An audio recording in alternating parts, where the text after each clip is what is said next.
In this lecture, our goal is to sketch graphs using the information provided by the first two derivatives. We will see that a useful sketch can be provided without plotting a large number of points. Although nowadays almost all graphs are produced by computer, including, of course, the graphs in this video, sketching graphs by hand is useful as a way to solidify your understanding of the basic concepts of this chapter. The following guidelines is a useful breakdown of the curve sketching process into steps. We start by determining whether the curve has asymptotes. Asymptotes provide information about the behavior of curves in the large, and therefore it is an important step in sketching a graph. We may think of an asymptote as a line which is a tangent to a curve at infinity, in a sense that it is the best linear approximation of the function for very large values of x or very large values of y. Let's review the process of finding asymptotes. To find horizontal asymptotes, we compute limits of the function f of x when x approaches positive or negative infinity. If at least one of these limits exists and equals to a number b, we say that the line y equals b is a horizontal asymptote. Recall that for rational functions, limits at positive and negative infinities are always the same if they exist. Therefore, any rational function has at most one horizontal asymptote, which it approaches for large positive and large negative x.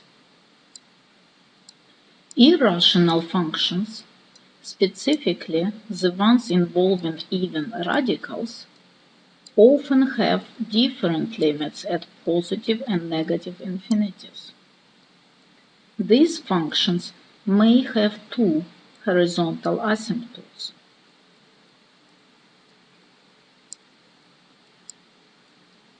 To find vertical asymptotes, look for values x equals a, where f of x is undefined, and compute the limit when x approaches a from the right and from the left. If at least one of the one-sided limits is infinite, then the vertical line x equals a is a vertical asymptote. Note that the most likely candidates for vertical asymptotes are zeros of the denominator. If at some point x equals a, the denominator is 0, but the numerator is not 0, the function will have an infinite discontinuity, and x equals a will be a vertical asymptote. In general, a function can have any number of vertical asymptotes. However, it can have at most two horizontal asymptotes.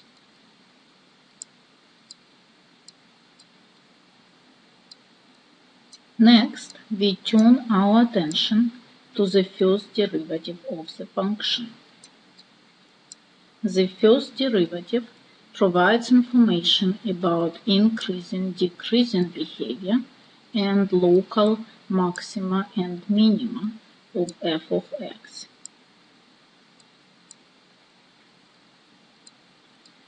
To extract this information, we need to follow the 4 steps below. First, compute f prime of x.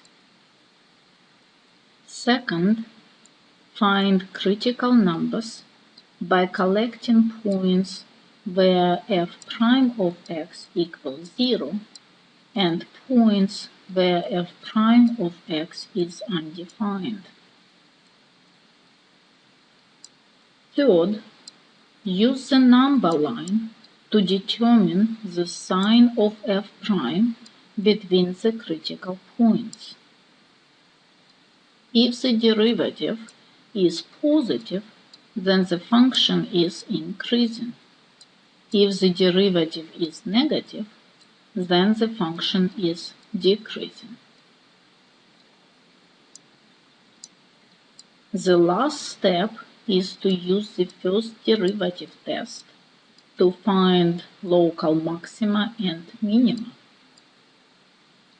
If the derivative f prime changes sign from positive to negative at x equals c, then f has a local maximum at c. If f prime changes sign from negative to positive at x equals c, then f has a local minimum at c.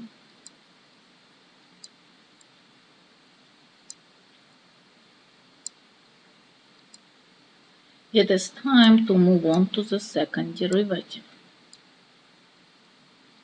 The second derivative provides information about concavity and inflection points.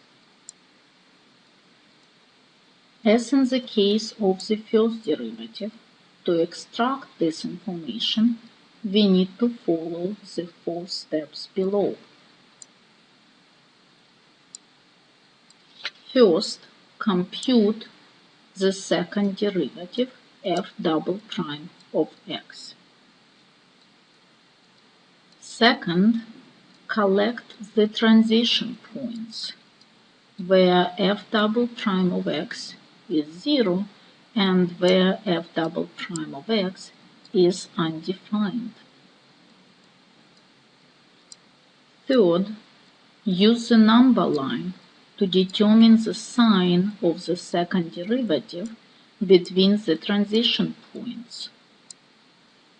If the second derivative is positive, then the function is concave upward.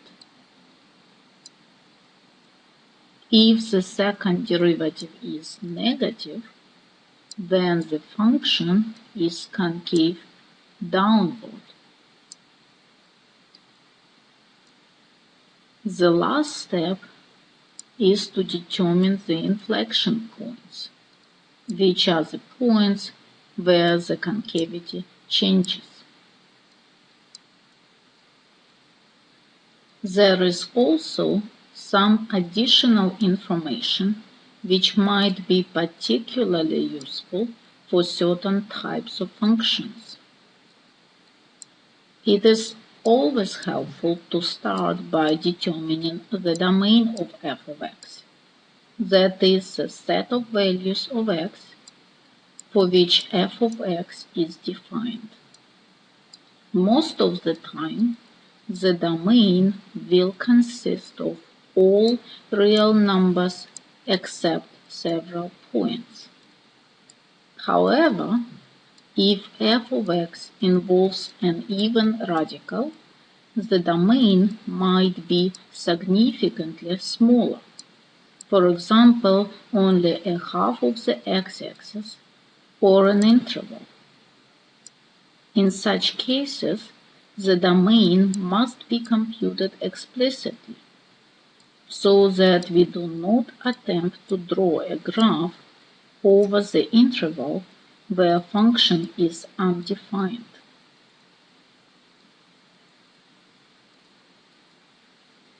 Recall that if f of x is even, then the graph of f is symmetric about the y-axis. If f is odd, the graph is symmetric about the origin.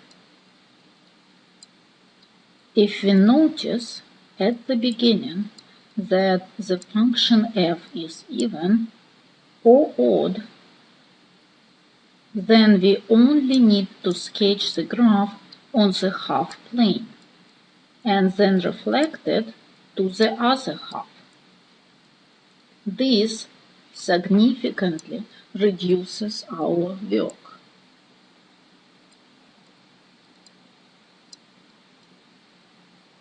To find where the curve intercepts the y-axis, we compute f of 0. Since plugging in 0 for x and calculating the value of f does not require much work, this step should be always done. To find where the curve intercepts the x-axis, we set f of x equals 0 and solve for x. The last step should be omitted if the equation is difficult to solve.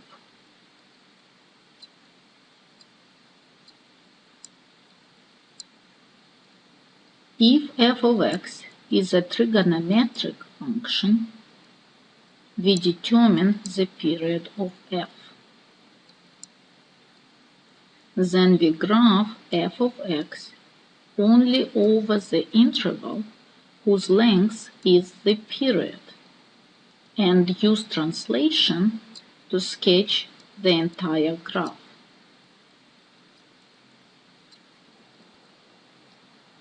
Now we will use these guidelines to sketch the graph of the function f of x equals x over x minus 1 squared.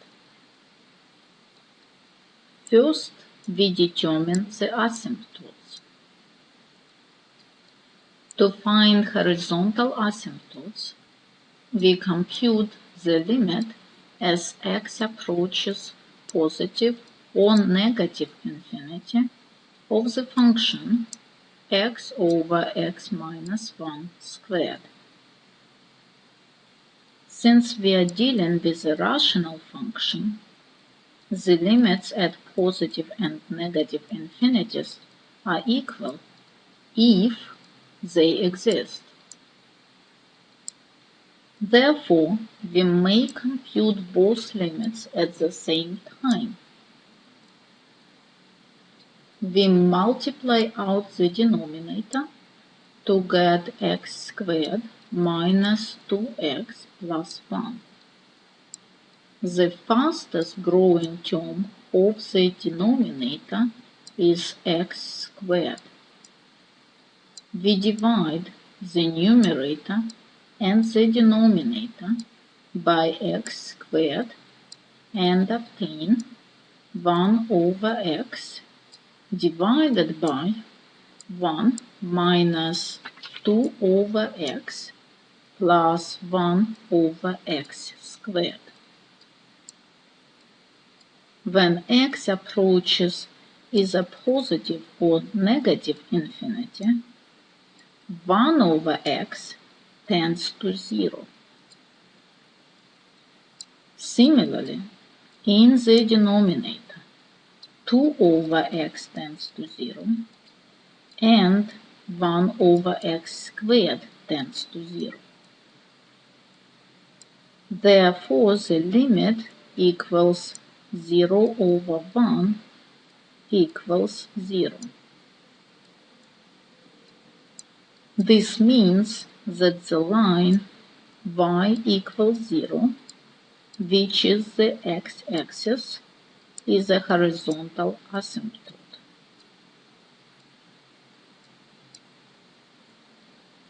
To find vertical asymptotes, we look for points where function is undefined. In this case, these are zeros of the denominator. We set the denominator x minus 1 squared equals 0. Solve for x and get only one value, x equals 1.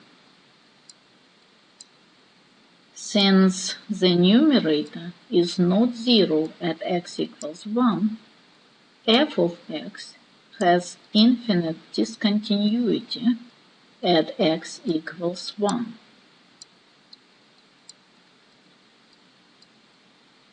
Thus, x equals 1 is a vertical asymptote. We can also check this rigorously. We compute limit as x approaches 1 of f of x, which is the limit as x approaches 1 of x over x minus 1 squared. When x tends to 1, the numerator approaches 1 and the denominator approaches 0, staying positive because of the square. Therefore, the limit equals positive infinity. Next, we look at the first derivative. To compute f prime of x, we use the quotient rule and get the derivative of the top, which is 1, times the bottom, x minus 1 squared, minus the top times the derivative of the bottom, 2x minus 1, divided by the bottom squared, which is x minus 1 to the fourth.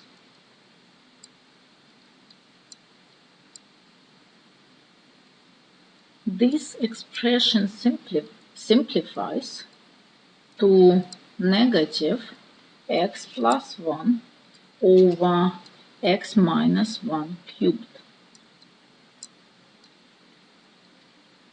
The critical points are points where the derivative is 0 and points where the derivative does not exist. Since f prime is a rational function, we can find the critical points by setting the numerator equals 0 and the denominator equals 0 and solving for x. The numerator is 0 at x equals negative 1 and the denominator is 0 at x equals 1. Thus, there are two critical numbers, x equals negative 1 and x equals 1.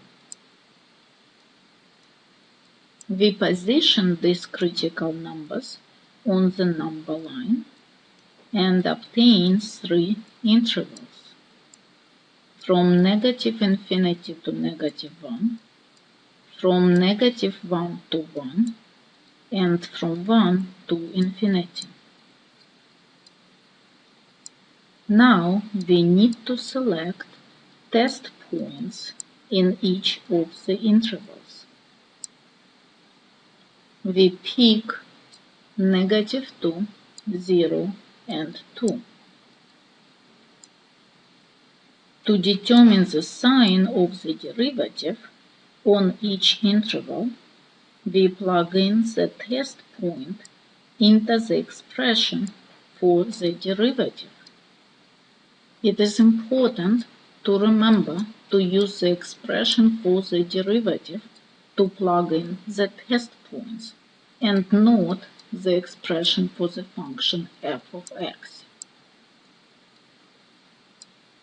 The first test point is negative 2. F prime at negative 2 equals negative 1 minus 2 divided by negative 2 minus 1 cube equals negative 1 over negative 27, which is negative.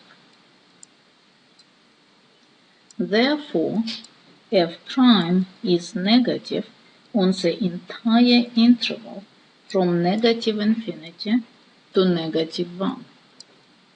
We indicate it by drawing a circled minus above the interval. The next test point is 0. F prime of 0 equals negative 1 plus 0 divided by 0 minus 1 cubed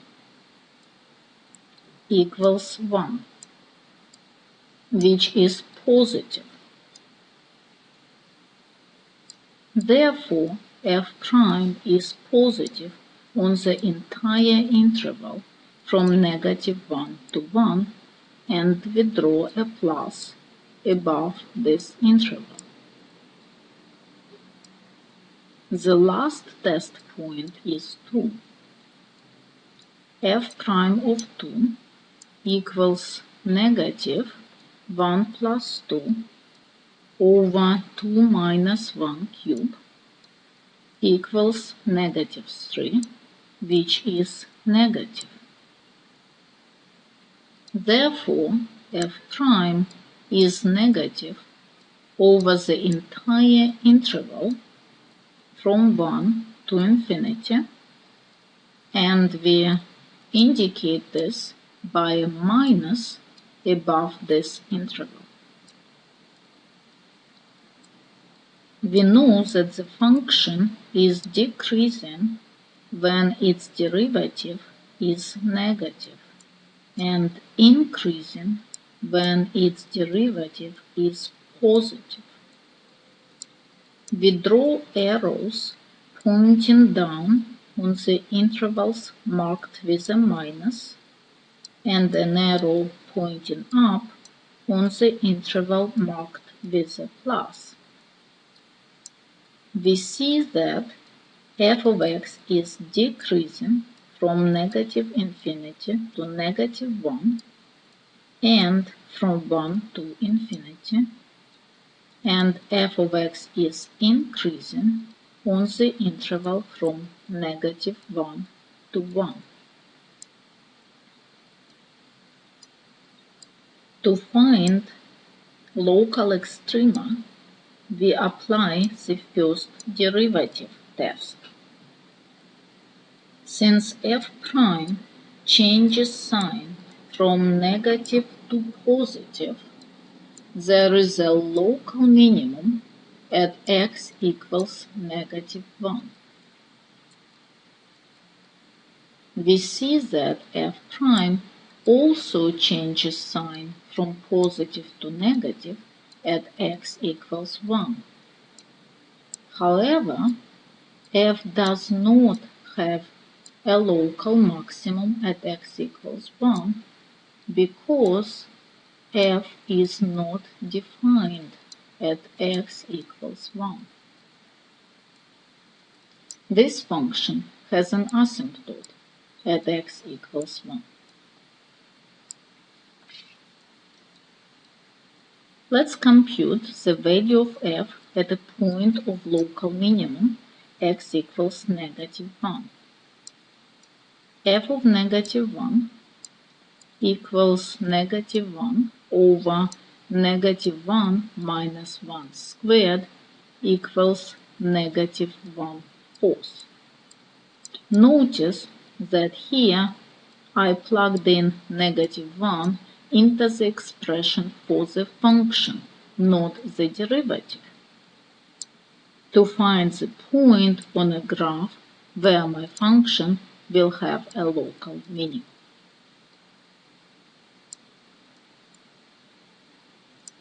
In conclusion, f has local minimum at point negative 1, negative 1/4, and f does not have a local maximum.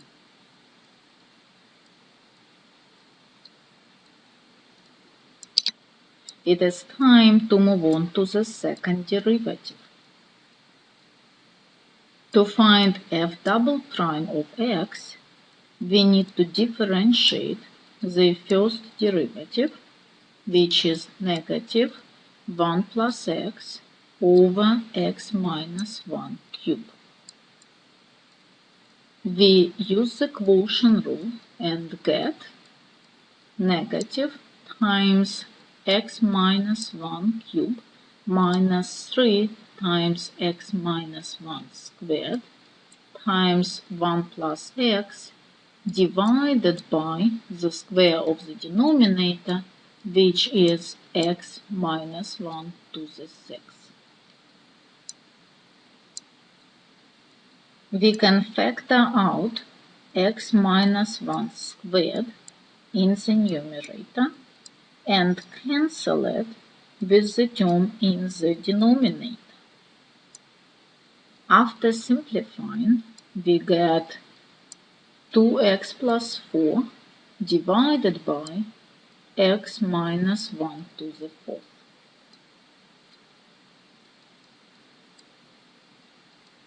We need to find transition numbers, which are the x values where the second derivative is 0 or does not exist.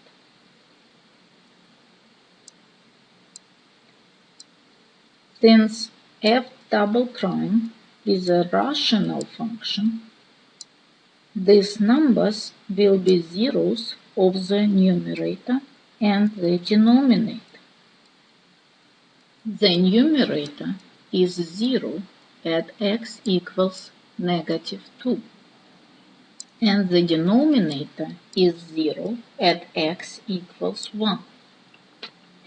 Therefore, the transition numbers are x equals negative 2 and x equals 1. We position these points on the number line and obtain 3 intervals from negative infinity to negative 2, from negative 2 to 1, and from 1 to infinity. To determine the sign of the second derivative, we need to select test points in each of the subintervals. We pick negative 3, 0, and 2. Let's compute the values of the second derivative at the test points. Again, it is important to remember to plug in the test points into the expression for the second derivative, and not into the expression of the function or of the first derivative. The first test point is negative 3. F double prime of negative 3 equals 2 times negative 3 plus 4 divided by negative 3 minus 1 to the 4th equals negative 2 over 4 to the 4th, which is negative. This means that f double prime is negative over the interval from negative infinity to negative 2. To indicate this, we draw a minus above this interval.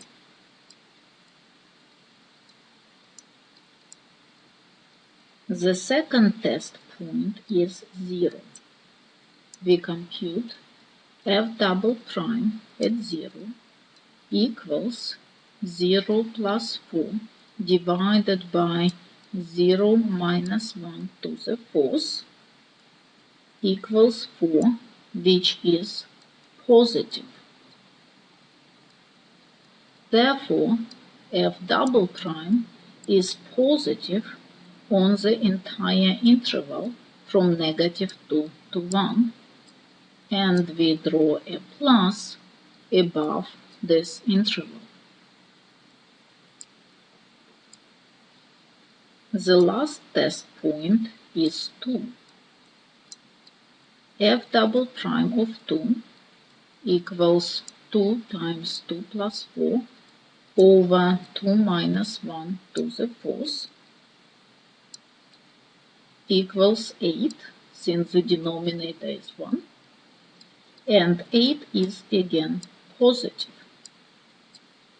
Thus f double prime is also positive over the interval from 1 to infinity, and we draw a plus sign above the interval.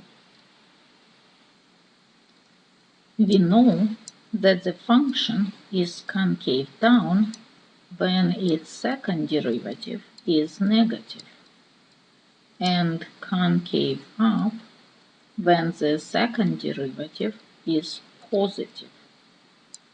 We draw an upper semicircle over the interval marked with a minus, and lower semicircles over the intervals marked with the plus. We see that f is concave down on the interval from -infinity to -2, and f is concave up on the intervals from -2 to 1 and from 1 to infinity.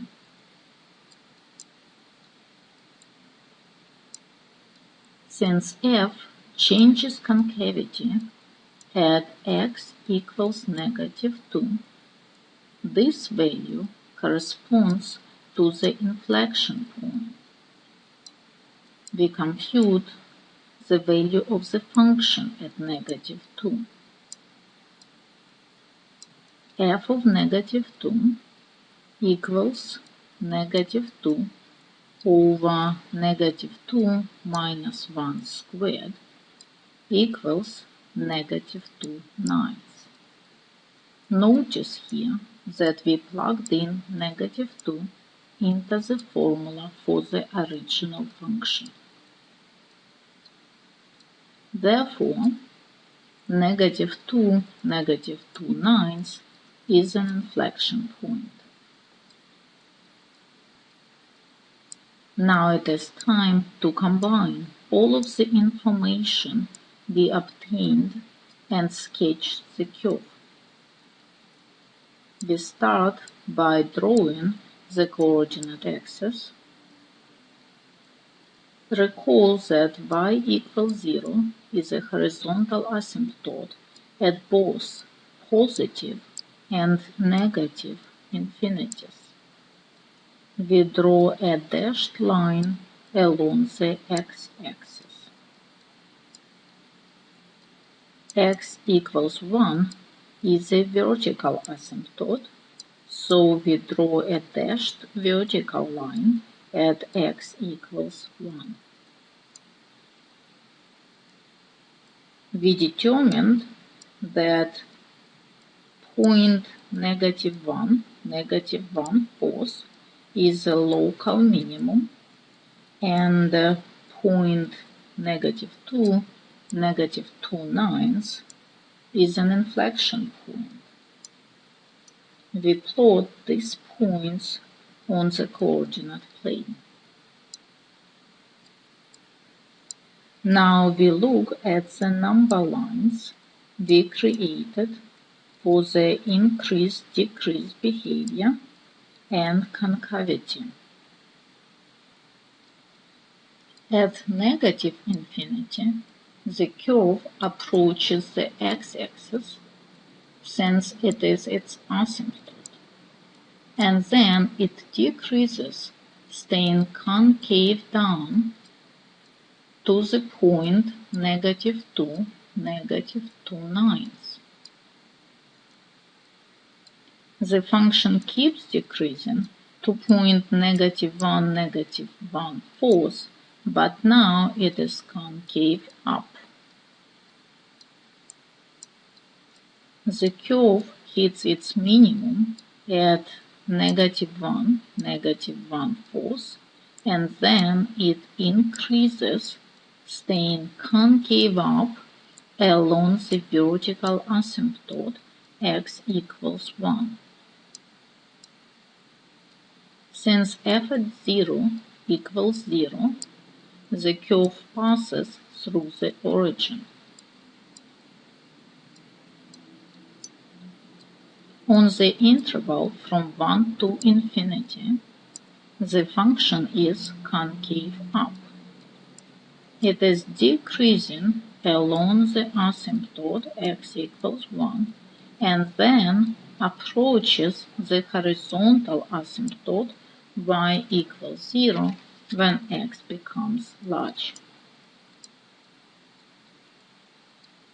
We obtain a sketch of the graph of f of x equals x over x minus 1 squared.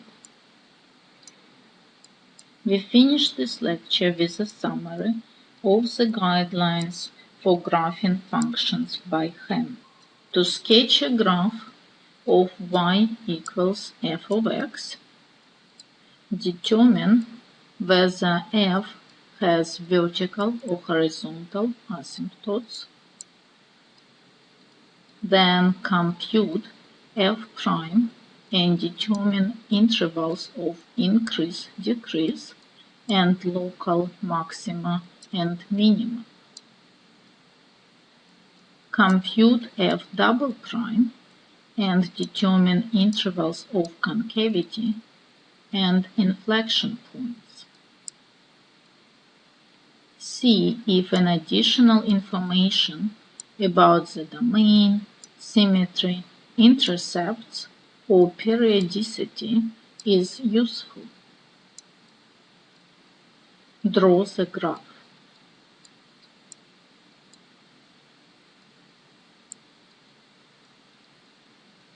This is the end of our lecture.